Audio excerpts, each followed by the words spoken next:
주식시장에서 가장 큰 실망은 손실 그 자체보다 기회를 눈앞에서 놓쳤다는 감각일 때가 있습니다. 이번에는 그 감정이 한국 투자자들 사이에서 특히 크게 번졌습니다. 문제의 중심에는 미국 우주기업 스페이스X 상장과 관련된 공모주 배정 논란이 있습니다.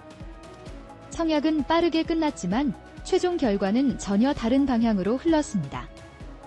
국내 증권사가 스페이스X 공모주를 확보해 판매를 진행했지만 최종적으로는 한 주도 배정받지 못한 것으로 전해졌습니다. 이 여파로 관련 ETF의 편입 계획도 차질을 빚었고 금융당국은 경위 파악에 나섰습니다. 핵심은 단순한 흥행 실패가 아니라 위험이 얼마나 충분히 설명됐는가라는 질문입니다. 공모주는 상장 전에 정해진 가격으로 주식을 배정받는 방식입니다. 그래서 투자자들은 상장 직후 가격이 오를 가능성에 주목하는 경우가 많습니다. 이번 사안에서는 직접 청약에 참여한 기관과 전문 투자자뿐 아니라 ETF를 통한 간접 투자자도 함께 영향을 받았습니다.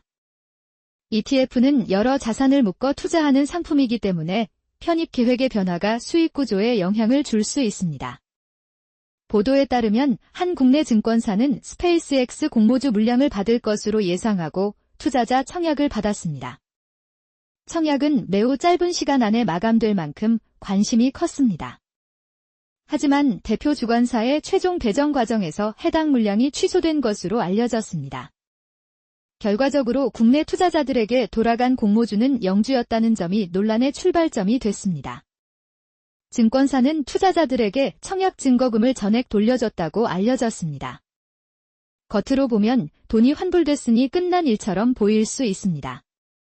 하지만 투자자들의 불만은 단순한 환불 문제보다 기대했던 가격과 실제 투자 가격의 차이에서 커졌습니다. 일부 ETF는 원래 공모가의 스페이스X 비중을 편입하겠다는 계획을 내세웠습니다. 그런데 공모주를 확보하지 못하면 상장 후 시장에서 더 비싼 가격에 사야 할 수 있습니다. 실제로 관련 ETF 가운데 일부는 상장 첫날 장내 매수를 통해 일부 물량을 확보한 것으로 전해졌습니다. 이 경우 투자자는 광고나 기대와 달리 공모가가 아니라 시장가를 반영한 편입 결과를 마주할 수 있습니다. 보도된 수치만 놓고 보면 공모가보다 최소 10%가량 높은 수준에서 편입됐다는 추산도 나왔습니다. 이 차이는 짧아 보여도 대규모 자금이 들어간 상품에서는 체감이 크게 다를 수 있습니다. 특히 최근 한 달 동안 관련 ETF의 개인 자금이 대거 유입된 점이 투자자 반발을 키웠습니다. 여기서 중요한 질문은 광고 문구와 실제 편입 과정 사이에 어느 정도의 간격이 있었는가입니다. 금융상품은 기대를 팔 수는 있어도 불확실성을 감춰서는 안 되기 때문입니다. 공모주 배정은 원래부터 확정된 권리가 아니라 최종 주관 절차에 따라 달라질 수 있는 영역입니다. 따라서 배정 실패 가능성 자체는 시장 구조상 완전히 낯선 일은 아닙니다. 다만 이번에는 관심이 워낙 컸고 관련 상품까지 연결돼 있었기 때문에 파장이 더 커졌습니다. 또한 금융사들 사이에서는 미배정 가능성을 사전에 어느 정도 공유했는지를 두고 입장 차이도 나온 것으로 전해졌습니다. 한쪽은 설명서에 관련 위험이 담겨 있었다는 입장이고 다른 쪽은 실무 협의에서 충분한 안내를 받지 못했다는 주장을 내놓고 있습니다. 이 차이는 단순한 말다툼이 아니라 투자자 보호 책임이 어디까지 미치는지와 연결됩니다. 금융감독 당국이 살펴보는 지점도 바로 여기에 있습니다. 위험을 사전에 인식했는지, 그리고 그 위험을 관련 회사와 투자자에게 충분히 설명했는지가 핵심으로 보입니다. 이런 사안에서는 사실관계가 완전히 정리되기 전까지 어느 한쪽 책임을 단정하기는 어렵습니다. 다만 설명 의무와 기대 관리가 적절했는지는 별도로 점검될 수 있습니다. 보통 투자자는 상품 이름이나 대표 편입 종목에 먼저 끌립니다. 하지만 실제로는 그 종목을 어떤 가격에, 어떤 방식으로, 언제 담을 수 있는지가 더 중요할 수 있습니다. 이번 사례는 해외 대형 IPO에 연결된 국내 상품이 얼마나 복잡한 경로를 거치는지 보여줍니다.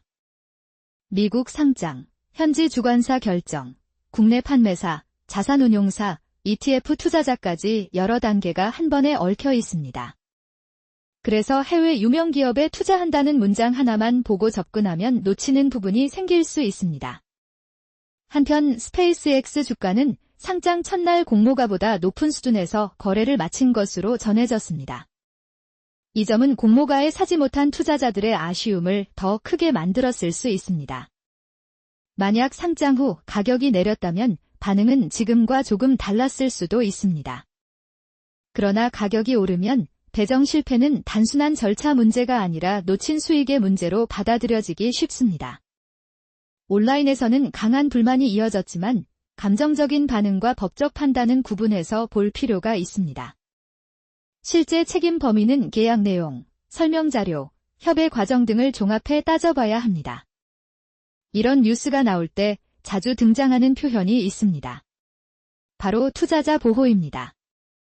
하지만 투자자 보호는 손실을 모두 막아준다는 뜻이 아니라 필요한 정보가 제때 전달됐는지를 보는 개념에 가깝습니다. 따라서 이번 사안을 이해할 때도 결과만이 아니라 과정의 투명성을 함께 봐야 합니다. 금융시장에서 신뢰는 숫자보다 천천히 무너지지만 한번 흔들리면 회복에도 시간이 걸립니다. 이제 뉴스 속 영어 표현을 통해 핵심 흐름을 더 쉽게 정리해 보겠습니다. 첫 번째 표현입니다. raise concerns. 우려를 낳다, 걱정을 키우다라는 뜻입니다. 이번 사례는 위험 고지 방식에 대한 우려를 낳았습니다. 한 번 더 읽겠습니다. raise concerns. 두 번째 표현입니다. final allocation. 최종 배정이라는 뜻으로 실제로 누가 얼마나 받는지 결정되는 마지막 단계입니다. 최종 배정 결과는 예상과 달랐습니다. 다시 들어보겠습니다. final allocation. 세 번째 표현입니다. at a higher price. 더 높은 가격에라는 뜻입니다. 공모가보다 비싸게 사는 상황에 자주 씁니다. 일부 ETF는 상장 후 더 높은 가격에 주식을 사야 했습니다. 짧게 반복하겠습니다. at a higher price. 네 번째 표현입니다. remain unclear. 여전히 분명하지 않다라는 뜻입니다. 조사 중인 사안에 매우 자주 쓰입니다. 책임의 정확한 범위는 아직 분명하지 않습니다. 다시 말해보겠습니다. remain unclear. 다섯 번째 표현입니다. investor protection. 투자자 보호라는 뜻입니다. 금융규제와 설명 의무를 말할 때 자주 나옵니다. 당국은 투자자 보호 관점에서 이 사안을 들여다보고 있습니다. 한 번 더 읽겠습니다. investor protection. 여섯 번째 표현입니다. manage expectations. 기대를 적절히 조정하다라는 뜻입니다. 실제 결과가 달라질 수 있을 때 중요합니다. 금융사는 불확실한 상품일수록 투자자의 기대를 더 세심하게 조정해야 합니다. 마지막으로 반복하겠습니다. manage expectations. 이제 표현 6개를 흐름으로 묶어보겠습니다. 이번 사안은 우려를 낳았고 최종 배정이 달라졌으며 일부 상품은 더 높은 가격에 편입해야 했습니다. 책임 범위는 아직 분명하지 않지만 투자자 보호와 기대 관리가 중요한 기준으로 떠올랐습니다. 영어 기사에서 이런 표현을 알아두면 단순히 사건을 읽는 수준을 넘어 구조를 이해하는 데 도움이 됩니다. 국제금융 뉴스는 종종 화려한 기업 이름으로 시작하지만 실제 쟁점은 계약과 절차에서 갈리는 경우가 많습니다. 그래서 해외 IPO 관련 상품을 볼 때는 상장 기업의 인기만이 아니라 확보 방식과 편입 조건도 함께 살펴야 합니다. 특히 공모가 편입이 가능한지, 실패 가능성은 어떻게 적혀 있는지 확인하는 습관이 중요합니다. 이 점은 특정 회사 하나의 문제가 아니라 앞으로 더 많아질 수 있는 해외 투자 상품 전반의 과제이기도 합니다. 해외 대형 기업에 대한 관심이 높아질수록 국내 투자자는 더 복잡한 중간 구조를 통과하게 됩니다. 그만큼 설명의 정확성과 시점이 더욱 중요해질 수 있습니다. 정리하면 이번 논란은 공모주를 못 받았다는 결과 자체보다 그 가능성이 어떻게 전달됐는지를 묻고 있습니다. 또한 ETF 투자자에게는 공모가 기대와 실제 편입 가격 사이의 차이가 얼마나 컸는지도 중요한 쟁점이 됐습니다. 금융당국의 점검은 사실관계와 설명 의무를 함께 보는 방향으로 이어질 가능성이 있습니다. 투자는 늘 수익률로만 기억되지는 않습니다. 어떤 날은 설명받았다고 믿은 내용과 실제 결과 사이의 거리로 더 오래 남습니다. 그래서 이번 뉴스가 남기는 마지막 질문은 이것입니다. 해외 유명 기업에 투자할 때 여러분이 먼저 확인하는 것은 이름일까요? 아니면 그 이름에 도달하는 과정일까요?